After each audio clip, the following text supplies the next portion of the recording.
La palabra estrategia. La escuchamos por todos lados, ¿no? Estrategia de marketing, de carrera, hasta para ir al súper. Pero, a ver, ¿qué significa de verdad? Vamos a meternos a fondo en esto, porque cuando se entiende la verdadera estrategia, uno se da cuenta de que es algo mucho, mucho más raro y más poderoso de lo que la mayoría se imagina. Y para empezar, miren este dato. Es impresionante. Un estudio que citó Forbes reveló que menos del 10% de los líderes, o sea, menos del 10%, realmente tienen habilidades estratégicas. Uf, esto nos deja con una pregunta bastante obvia, ¿cierto? A ver, ¿cómo puede ser que algo tan, pero tan crucial sea tan difícil de encontrar? Y no es por falta de inteligencia ni de esfuerzo, para nada. La respuesta, y esto es lo fascinante, está en que hay una confusión de fondo sobre lo que realmente es la estrategia. Y aquí está la gran paradoja. Usamos la palabra tanto, pero tanto, que la hemos vaciado de contenido, la hemos diluido por completo. La mayoría de las veces que oímos estrategia, en realidad no se está hablando de estrategia. Así que para entenderla bien, de verdad hay que hacer un viaje a sus orígenes.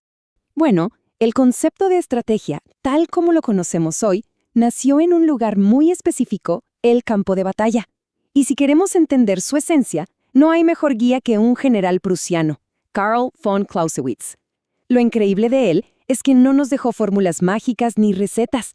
Nos dio algo mucho más valioso, una manera de pensar, de entender la naturaleza misma del conflicto. La idea principal de Clausewitz se basa en una distinción clave. Por un lado está la guerra sobre el papel, ¿no? Todo ordenadito, con planes perfectos, secuencias lógicas, pero por otro lado está la guerra real. Y eso es un caos total. Es peligro, es agotamiento, es incertidumbre y sobre todo es puro azar. Y es justo ahí, en ese abismo entre el plan perfecto y la realidad caótica, donde vive la verdadera estrategia. Y Clausewitz le puso un nombre a esa brecha. La llamó fricción. Pensemos en la fricción como esa fuerza universal que hace que todo sea más complicado. Es básicamente todo lo que puede salir mal y que tarde o temprano va a salir mal. El clima, una orden que se malinterpreta, un equipo que falla, el simple cansancio. Todo eso es fricción. Y es la fricción lo que agarra un plan brillante sobre el papel y lo transforma en un desafío gigantesco en el mundo real. Y con esto llegamos a su primera gran lección. Y es fundamental.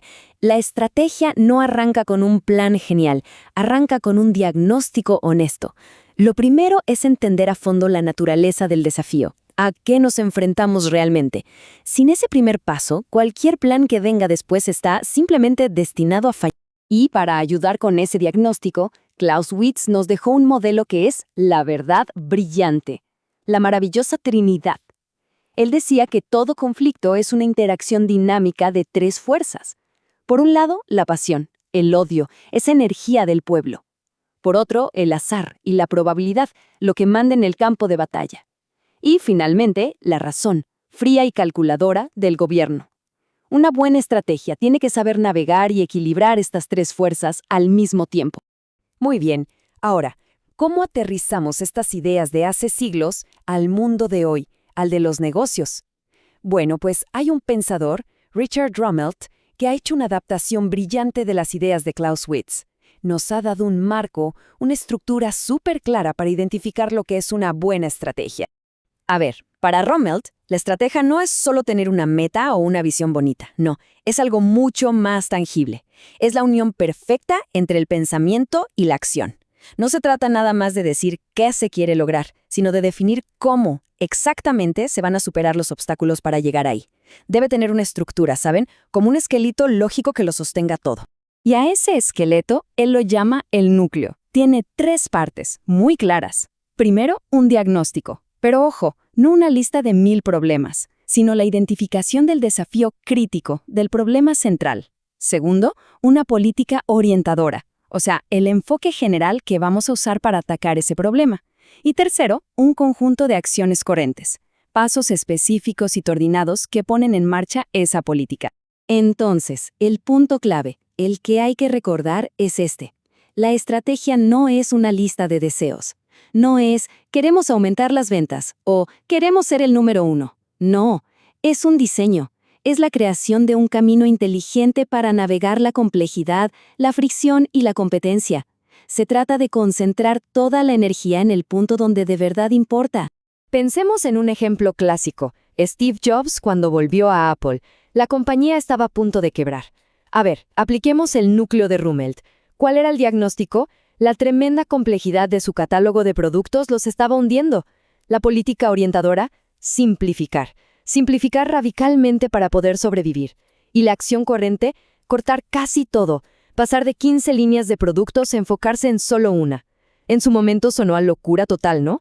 Pero fue una estrategia genial porque identificó el problema real y le aplicó una solución directa, enfocada, letal.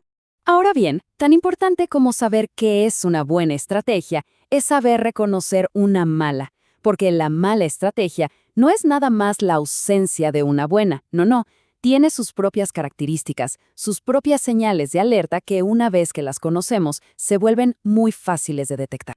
Aquí va un ejemplo que da el mismo Rumelt. Es buenísimo. Imaginen que alguien dice, nuestra estrategia es la desintermediación centrada en el cliente. Suena súper inteligente, ¿no? Lleno de palabrería corporativa. El problema es que no significa absolutamente nada. Es puro humo. Es el disfraz perfecto para esconder que no hay ni la más mínima idea estratégica detrás. Rumelt identifica 4 sellos, 4 marcas de una mala estrategia. La primera, el relleno. Justo eso, la jerga corporativa que suena bien pero no dice nada concreto. La segunda, no enfrentar el desafío real. Si ni siquiera se nombra el problema, ¿cómo se va a resolver? La tercera, confundir las metas con la estrategia. Decir, nuestra estrategia es crecer un 20%, no es una estrategia, es un deseo. Y la cuarta, fijar malos objetivos, objetivos que no tienen nada que ver con los problemas críticos que hay que solucionar. Y esta frase de Rumelt lo resume todo a la perfección. La estrategia en su esencia más pura es la solución a un problema. Si la supuesta estrategia no está diseñada para superar un obstáculo real, uno difícil, entonces no hay estrategia. Lo que hay es una lista de deseos. Y ya para ir cerrando, queda una pregunta en el aire. Una pregunta que está en el corazón de todo lo que hemos conversado. Es un debate casi filosófico sobre cuál es la verdadera naturaleza de la estrategia. Por un lado, hay quienes ven la estrategia como una ciencia racional, un proceso con reglas casi como las matemáticas, para encontrar la decisión óptima. Esto supone que el mundo es lógico, que es predecible. Pero por otro lado, está la visión de la estrategia como un arte adaptativo, un método para navegar en un mar de incertidumbre con información incompleta, donde la intuición y la creatividad son lo más importante. Entonces, ¿qué es? ¿Ciencia racional o el arte de navegar un mundo irracional? La respuesta, claro, es que es las dos cosas. Necesita el rigor de un científico y la intuición de un artista. Tal vez la verdadera genialidad estratégica no está en tener el plan perfecto desde el minuto 1. Quizás está en la capacidad de pensar con una claridad brutal en medio del caos, en poder ver el problema real donde todos los demás solo ven ruido, y en actuar con una coherencia y una decisión que al final lo cambia todo.